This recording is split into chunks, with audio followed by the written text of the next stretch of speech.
Hello viewers, I doctor SBK Lal welcome you all in my YouTube channel. आज हम आपके लिए लेकर के आए हैं एयर अराउंड अस। इसमें हम जानेंगे कि हवा का कितना महत्व है और स्ट्रक्चर ऑफ द एटमॉस्फेयर जानेंगे, ट्रोपोस्फेयर, स्ट्रेटोस्फेयर, मेसोस्फेयर, थर्मोस्फेयर के बारे में जानेंगे। इसके अलावा हम जानेंगे कि एयर एंड इट्स कंपोजिशन के बारे में, फिर चर्चा करेंगे पोल्यूटेंट्स का, एटमॉस्फेरिक टेम्परेचर और प्रेशर का भी चर्चा करेंगे। फिर मैकेनिज्म ऑफ रेनफॉल, वर्षा कैसे होती है, कैसे वर्षा की बूंदें बनती है, इस पर चर्चा करेंगे। और मॉनिटरिंग वेदर कंडीशंस के बारे में चर्चा करेंगे। तो हवा कितना महत्व रखता है हमारे जीवन में, हम इसको इसी बात से समझ सकते हैं कि भोजन के बिना हम कुछ दिन तक जीवित रह सकते हैं, और अगर हमको पानी नहीं मिले तो कुछ घंटे, और अगर हवा नहीं मिले, सांस लेने के लिए ऑक्सीजन नहीं हो तो कुछ ही मिनट में हम टें बोल जाएंगे। तो हवा का बहुत ज़्यादा महत्व है। अब हवा हमको चारों ओर से घेरे हुए है, तो ये जो हवा का आवरण हमको घेरे हुए है, इसी को हम एटमॉस्फेयर कहते हैं। अगर इसके डिफिनेशन की बात करें तो the earth is surrounded by A thick layer of air which is a mixture of several transparent gases. This layer of air is called the atmosphere. तो हवा के चारों ओर का जो आवरण है पृथ्वी पर ट्रांसपेरेंट गैस का, तो ये जो हमारा पृथ्वी पर जो हवा का लेयर है वो मिक्सचर है सेवरल ट्रांसपेरेंट गैसेज का, मतलब ऐसे गैस जिसके आर पार हम देख सकते हैं, ये पारदर्शी गैस है। और इसी लेयर ऑफ द एयर को हम कहते हैं एटमॉस्फेयर। तो to understand atmosphere we should know that the earth is surrounded by a thick layer of air which is a mixture of several transparent gases. This layer of air is called atmosphere. तो atmosphere को हम कैसे समझ सकते हैं कि पृथ्वी के चारों ओर एक वायु का एक आवरण है, थिक लेयर ऑफ एयर है। और ये एयर कौन चीज़ का मिक्सचर है? तो mixture of several transparent gases. ये मिश्रण है कुछ गैसों के, पारदर्शी गैसों का मिश्रण है। अब यही एटमॉस्फेयर कहलाता है, और इसके निर्माण की प्रक्रिया 4600 मिलियन ईयर्स एगो पहले आरंभ हुई, और इसको ऊर्जा मिला सूर्य से। अब हम चर्चा कर रहे हैं स्ट्रक्चर ऑफ द एटमॉस्फेयर। तो पृथ्वी का जो स्ट्रक्चर ऑफ द एटमॉस्फेयर है, पृथ्वी पर जो वायुमंडल है, एटमॉस्फेयर है, तो उसको हम चार भाग में विभाजित कर सकते हैं। एक हो गया हमारा ट्रोपोस्फेयर, दूसरा हो गया स्ट्रेटोस्फेयर, तीसरा हो गया मेसोस्फेयर, और चौथा हो गया थर्मोस्फेयर। तो ट्रोपोस्फेयर क्या होता है? सबसे डेंसिएस्ट लेयर है, सबसे नीचे का पोर्शन है, और हम लोगों के लिए बहुत फेमिलियर है जहां हम लोग रहते हैं। और इसमें लोग, तो हम इसके बारे में क्या जानेंगे? डेंसिएस्ट सबसे सघन है, और मोस्ट फेमिलियर टू अस है, और ऐसा पोर्शन है जहां हम रहते हैं, portion we live in. Weather changes यहाँ पर होता है। The temperature decreases at a rate of 1 degree celsius with every 165 metre ascend. अगर हम 165 मीटर की ऊंचाई तक आगे ऊपर चढ़ते हैं तो टेम्परेचर 1 डिग्री सेल्सियस डिक्रीज करता है, और इसको हम बोलते हैं नॉर्मल लैप्स रेट। और pressure of water vapour and dust, ये presence of water vapour and dust particle. तो यहाँ पर हम देख सकते हैं कि वाटर वेपर गैस का प्रेजेंस रहता है, और डस्ट पार्टिकल का भी प्रेजेंस रहता है।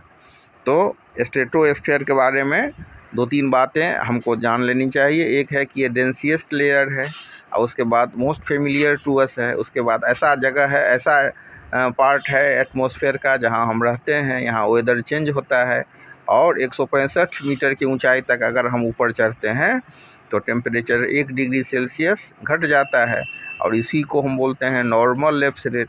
और यहाँ पर वाटर वेपर और डस्ट पार्टिकल की प्रचुरता पाई जाती है। तो इसको हम lowest layer of the atmosphere भी कह सकते हैं। इसमें टोटल जो एटमॉस्फेयर है प्लेनेटरी एटमॉस्फेयर का, उसमें 80% जो मास है यही इसी का है, मान ट्रोपोस्फेयर का है। और जितना हमारा वाटर वेपर और एरोसोल्स है उसका 99% ट्रोपोस्फेयर में ही पाया जाता है।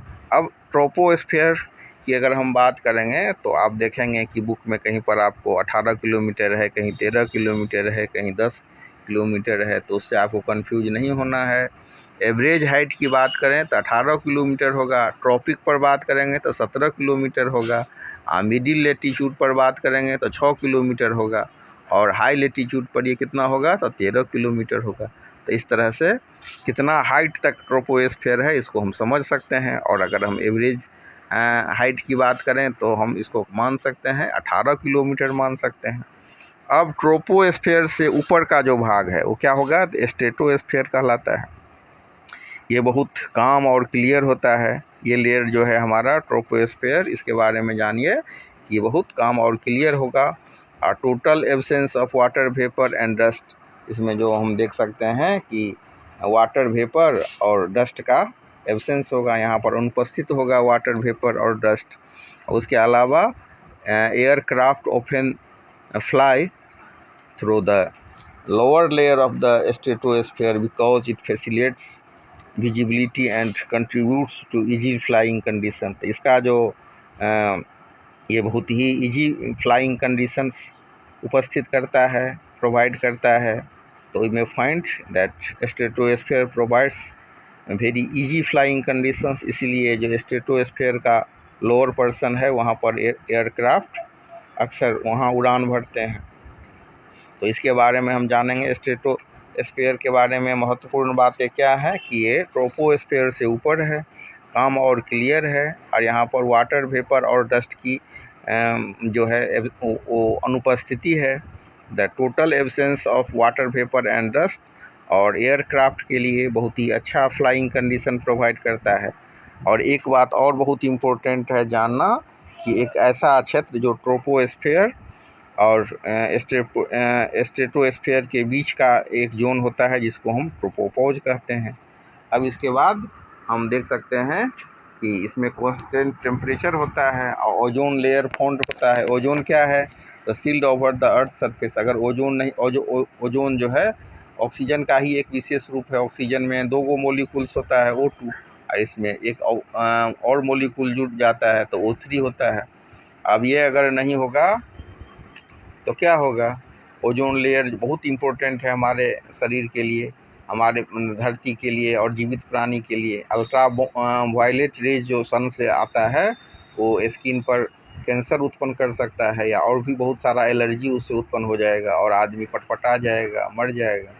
तो ओजोन लेयर क्या करता है, तो अल्ट्रा वायलेट रेज को सोख लेता है, एब्जॉर्ब कर लेता है। This ozone layer is very important as it acts as a filter and absorbs harmful ultraviolet sun rays from reaching the earth surface। पृथ्वी के सतह पर जो हानिकारक अल्ट्रावायलेट रेज पहुंचेगा तो उसको ये एब्जॉर्ब कर लेता है, सोख लेता है। तो इसीलिए इसको जो हमारा ओजोन लेयर है इसको हम बोलते हैं sealed over the earth surface. यहाँ पर ये स्ट्रेटोस्फेयर को हम sealed off the earth surface भी कह सकते हैं। क्यों कहते हैं, क्योंकि ओजोन लेयर यहीं पर पाया जाता है और ये हार्मफुल जो अल्ट्रावायलेट रेज है उसको एब्जॉर्ब कर लेता है। इसके बाद अब सबसे पहले हमने क्या देखा कि सबसे नीचे है ट्रोपोस्फेयर, ट्रोपोस्फेयर से ऊपर है स्ट्रेटोस्फेयर, और स्ट्रेटोस्फेयर से ऊपर है मेसोस्फेयर। तो मेसोस्फेयर क्या है, यहाँ पर cold layer, it is a cold layer where temperature generally decreases with increasing altitude. Meteors burn up in this layer, तो मेटोर्स यहाँ पर बर्न हो जाता है। अब इससे ऊपर का भाग है थर्मोस्फीयर। थर्मोस्फीयर का दूसरा नाम है आयनोस्फीयर। यहाँ पर आयन पार्टिकल्स पाए जाते हैं, और पाए ही नहीं जाते हैं बल्कि बहुत ही कंसंट्रेशन में पाए जाते हैं। आयन पार्टिकल क्या होता है, किसी गैस में से अगर कोई इलेक्ट्रॉन निकल गया तो पॉजिटिवली चार्ज पार्टिकल हो जाएगा। यही पॉजिटिवली चार्ज पार्टिकल को हम आयन पार्टिकल कहते हैं। तो आयन पार्टिकल्स जो होता है इलेक्ट्रिकली चार्ज होता है, और वायरलेस कम्युनिकेशन में ये बहुत मदद करता है। Radio wave can be sent to different places through these ion particles. They enable wireless communication over the earth surface. पृथ्वी के सतह पर इससे वायरलेस कम्युनिकेशन संभव हो पाता है। Beyond the thermosphere about 16 kilometre above the earth surface, the earth's atmosphere gradually merges with very thin gases of outer space। तो पृथ्वी जो सतह है थर्मोस्फेयर से जो ऊपर का 1600 किलोमीटर के बाद क्या होता है कि ये कुछ जो पृथ्वी के एटमॉस्फेयर का ये जो गैस है वेरी थीन गैसेस, आउटर स्पेस का जो बहुत थीन गैसेज है उससे ये मिल जाता है। अब इसमें हम देख सकते हैं कि इसमें इसको समझ लेने के बाद एक क्वेश्चन आएगा, डू यू नो में in the upper layer of the atmosphere microscopic dust particle scatter incoming solar rays and absorb all colours except blue giving blue colour to the sky. एक क्वेश्चन पूछता है ना कि आकाश नीला क्यों होता है, तो सूर्य से जो आने वाली किरणें हैं उसमें कितना कलर होगा, 7 कलर होगा, तो 7 में से 6 कलर को एब्जॉर्ब कर लेता है, absorb all colours except blue, और ब्लू को एब्जॉर्ब नहीं करता है। तो ब्लू को एब्जॉर्ब नहीं करेगा तो उसको क्या करेगा, रिफ्लेक्ट करेगा। तो इस तरह से क्या होगा, आकाश नीला दिखाई देता है। अब हम चर्चा करेंगे कि एयर एंड इट कंपोजिशन। तो सबसे ज़्यादा जो गैस है एटमॉस्फेयर में वो 78% भाग नाइट्रोजन का है, और ऑक्सीजन गैस की मात्रा की करें बात तो 20.9% है, ऑर्गन 0.90%, कार्बन डाइऑक्साइड 0.03%, और अदर गैसेस 0.17% मात्रा में है। और हम फिर देख सकते हैं आप कि हवा के दाब को भी नापते हैं, प्रेशर को, तो उसके लिए एक यंत्र का प्रयोग होता है। फिर एयर एंड इट्स कंपोजिशन को समझने के बाद हम वर्षा को भी समझ सकते हैं। तो नाइट्रोजन गैस जो है 78% पाया जाता है, और ऑक्सीजन 20.9%, और नाइट्रोजन का कोई भी जो जीव है डायरेक्ट यूज नहीं कर सकता है। पौधा को वृद्धि के लिए और डेवलपमेंट के लिए नाइट्रोजन गैस की आवश्यकता होती है, और पौधे इसको यूटिलाइज करते हैं, ज़मीन से इसको प्राप्त करते हैं। आजकल जो नाइट्रोजन उर्वरक है उसका भी प्रयोग किया जाने लगा है, लेकिन डायरेक्ट नाइट्रोजन का यूज नहीं कर सकता है कोई लिविंग बीइंग। इसके बाद हम चर्चा कर रहे हैं ऑक्सीजन का। तो ऑक्सीजन बहुत लाइफ सपोर्टिंग गैस है, इसी से ग्लूकोज का ऑक्सीडेशन होता है, और वातावरण में जो ऑक्सीजन की आपूर्ति होती है फोटोसिंथेसिस में पौधे कार्बन डाइऑक्साइड एब्जॉर्ब करते हैं और ऑक्सीजन छोड़ते हैं, तो उससे क्या होता है कि उससे वातावरण में ऑक्सीजन की आपूर्ति होती है। और कार्बन डाइऑक्साइड जब हम सांस छोड़ते हैं या कुछ पॉल्यूटेंट सब होता है या ह्यूमन और का एक्टिविटी सब होता है, उससे वातावरण में 0.03% हम मौजूदा देख सकते हैं, लेकिन इसके बढ़ने की संभावना हो जाती है अगर ज़्यादा प्रदूषण फैले। तो पेड़ लगाना क्यों ज़रूरी है, क्योंकि पेड़ क्या करते हैं, इसका साइक्लिंग करते हैं और मेंटेन करते हैं कार्बन डाइऑक्साइड का, उसको ये एब्जॉर्ब कर लेते हैं और वातावरण में ऑक्सीजन छोड़ते हैं। अगर कार्बन डाइऑक्साइड की मात्रा बढ़ जाए तो क्या होगा, ग्लोबल वार्मिंग हो जाएगा, और इस तरह से हम इसको समझ सकते हैं। इसके बाद हम चर्चा कर रहे हैं पोल्यूटेंट्स इन द एयर। तो हम देख सकते हैं कि natural combination of gases, water vapour और डस्ट पार्टिकल, ये सब पाया जाता है हमको एटमॉस्फेयर में।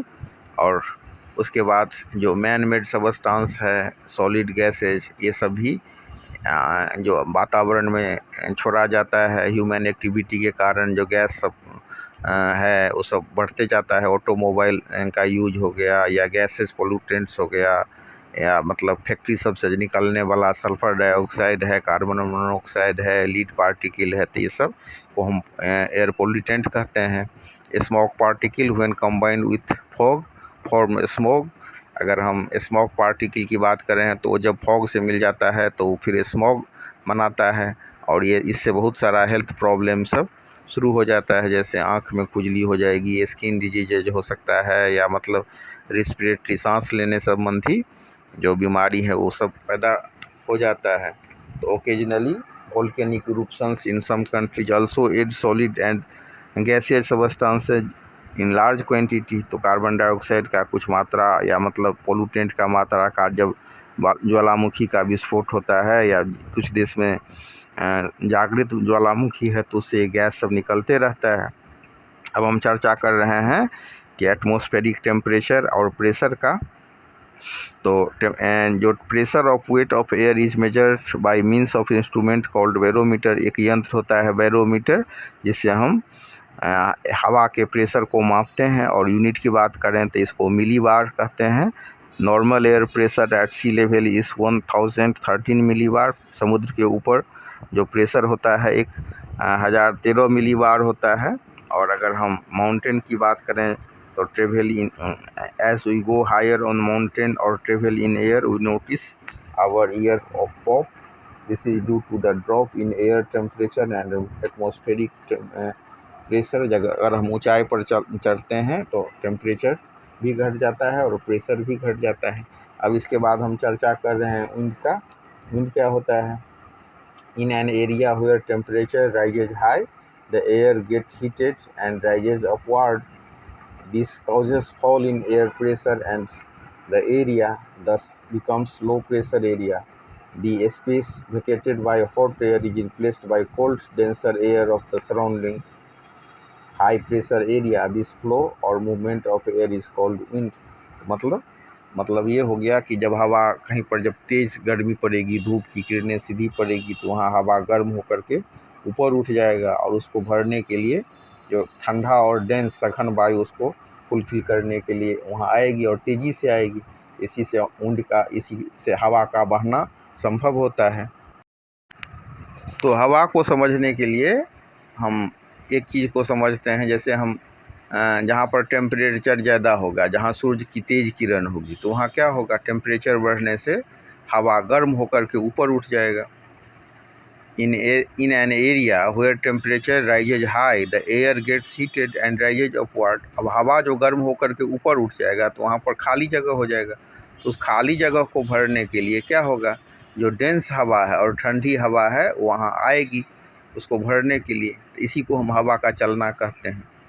तो क्या हमने देखा कि जहाँ पर टेम्परेचर राइज होगा, where temperature rises high the air gets heated. हवा क्या हो जाएगी? गर्म हो जाएगा. एंड राइजेज अपवर्ड, और गर्म होकर के क्या होगा? तो ऊपर उठेगा. इसके कारण क्या होगा? इसके कारण एयर प्रेशर जो है सो फॉल हो जाएगा, वायु दाब घट जाएगा. और वायु दाब जब घट जाएगा तो उसको वहाँ पर जो हवा विरल हो जाएगा तो उसको भरने के लिए ठंडा हवा दौड़ेगा. कोल्ड और मतलब सघन वायु उसको भरने के लिए फिर वहाँ पर आएगी. और यही आने की जो प्रक्रिया है उसके कारण फ्लो ऑफ विंड होता है. तो दिस फ्लो और movement of air is called wind. तो उसी को भरने के लिए जब हवा आती है तो उसको हम बोलते हैं फ्लो और मूवमेंट ऑफ एयर. अब this wind always flows from high pressure area to low pressure area. यहाँ पर हाई प्रेशर होगा वहाँ से क्या होगा कि जहाँ पर लो प्रेशर होगा वहाँ पर हवा का बहना शुरू हो जाएगा. जहाँ पर मतलब हवा गर्म होकर के क्या हो जाएगा? प्रेशर ऊपर उठ जाएगी हवा, तो प्रेशर घट जाएगा. तो प्रेशर जो घट जाएगा तो हाई प्रेशर वाले जगह से हवा वहाँ पर आएगी. The phenomenon of monsoon is good example of such seasonal winds. और इस तरह से सीजनल हवा सब चलती रहती है. और हमारे देश का जो क्लाइमेट मानसून के नाम पर ही है, मानसूनी टाइप ऑफ क्लाइमेट. तो मानसून जो है एक अच्छा उदाहरण है सीजनल विंड का. और this change is caused due to unequal heating of land and water. कहीं पर ज़्यादा गर्मी होगी, कहीं पर ज़्यादा ठंडा होगा, कहीं पर मतलब एक समान गर्मी और एक समान ठंडी नहीं होगा, एक समान पानी की मात्रा नहीं होगी. तो इसी के कारण ये चेंज उत्पन्न होता है. और हमारे देश में मानसून जो सीजनल विंड है उससे वर्षा भी होती है. अब इसके बाद हम देखते हैं कि वर्षा का मैकेनिज्म क्या होता है. तो क्या होता है कि जैसे हवा के गर्म होने से क्या होता है? हवा ऊपर उठ जाती है. और हवा जब ऊपर उठ जाती है तो ऊपर में जो जलवाष्प का, जैसे मतलब समुद्र का पानी है, तो समुद्र का पानी में अगर धूप की किरणें पड़ेगी तो क्या होगा? वो ऊपर उठ चला जाएगा, ऊपर उठेगा. और ऊपर उठने के बाद क्या होगा? ऊपर में हम देखते हैं ना कि ठंडा हो जाएगा. और ठंडा होने के कारण क्या होगा? फिर जो पानी के रूप में परिवर्तित हो जाएगा, या मतलब वाटर बर्फ़ के रूप में परिवर्तित हो जाएगा. तो ये ड्रॉपलेट, इसी को हम कह सकते हैं as the hot air rises it reaches high in the atmosphere where it cools down due to presence of low temperature. Thus the water present in the form of water vapor condenses into teeny drops of water or crystals of ice. तो ये पानी गर्म होकर के ऊपर उठता है और ऊपर उठने के बाद क्या होता है? तो वाटर वेपर ठंडा हो जाएगा. ठंडा होकर के पानी की छोटे छोटे बूंदों में परिवर्तित हो जाता है ये, या फिर मतलब जो बर्फ़ का जो क्रिस्टल है उसके रूप में ये परिवर्तित हो जाता है. और फिर इसके बाद क्या होता है कि यही पार्टिकल जो टीनी पार्टिकल ये क्लाउड्स का फॉर्मेशन करते हैं। और इसके बाद ये ठंडा होते होते क्या होता है कि ये जो टीनी कंडेंस ड्रॉपलेट्स होते हैं ये लार्जर ड्रॉपलेट के रूप में परिवर्तित हो जाते हैं और समय के साथ साथ ये वर्षा कराते हैं, इनसे वर्षा होती है। तो इस तरह से हम रेनफॉल को समझ सकते हैं कि रेनफॉल में कैसे मतलब ये होता है, वर्षा होता है। The droplet become so heavy that the air can not hold them. तो ये ड्रॉपलेट इतने हैवी हो जाते हैं कि वर्षा ये हवा इसको नहीं संभाल सकता है और फिर ये पानी के रूप में परिवर्तित होता है। इसके अलावा हमने प्रेशर के बारे में भी देखा और मॉनिटरिंग वेदर कंडीशंस के बारे में भी जाना कि वेदर मॉनिटरिंग कैसे कंडीशन होता है, आंधी तूफान ये सब के बारे में हमको जानकारी मिलती है कि आने वाला मौसम का पूर्वानुमान हम monitoring of the weather conditions. अब हम चर्चा कर रहे हैं वेदर का। वेदर को जानना और क्लाइमेट को जानना बहुत इम्पोर्टेंट है। वेदर में और क्लाइमेट में अंतर होता है, तो वेदर को जानना क्यों ज़रूरी होता है। अब वेदर जो होता है वो हमारा किसी खास शॉर्ट पीरियड ऑफ टाइम के लिए जो टेम्परेचर कितना है, प्रेशर कितना है, ह्यूमिडिटी कितना है स्पेसिफिक प्लेस का, उसको हम वेदर कहते हैं। It is important to know that weather refers to the state of atmosphere that includes its temperature, pressure and humidity for a specific place and for a short period of time। तो इस तरह से weather जो होता है वो short period of time के लिए किसी जगह का टेम्परेचर कितना है, प्रेशर कितना है और ह्यूमिडिटी कितना है उसके बारे में जानकारी देता है। और वेदर क्या होता है, वो एक लोकेलिटी का या सिटी का एक लंबे समय तक के लिए जो टेम्परेचर, रेनफॉल, प्रेशर और लंबे समय तक लॉन्ग पीरियड ऑफ टाइम तक कितना कैसा कंडीशन रहता है तो उसको हम क्लाइमेट कहते हैं। तो हम समझ सकते हैं कि climate refers to the state of atmospheric condition that includes temperature, rainfall, pressure over a long period of time and covers a larger area, that is the climate of India is monsoonal।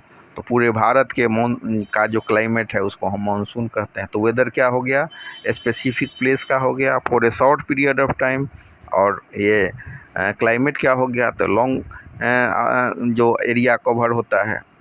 और कहीं पर हम यात्रा कर रहे हैं, कहीं जा रहे हैं तो वहाँ का वेदर कैसा है ये जानना ज़रूरी होता है, उस हिसाब से हम तैयारी करते हैं। तो for our benefit the weather reports are given daily in the newspaper, radio and television। It includes all information regarding atmospheric conditions like forecast of temperature, humidity, rainfall,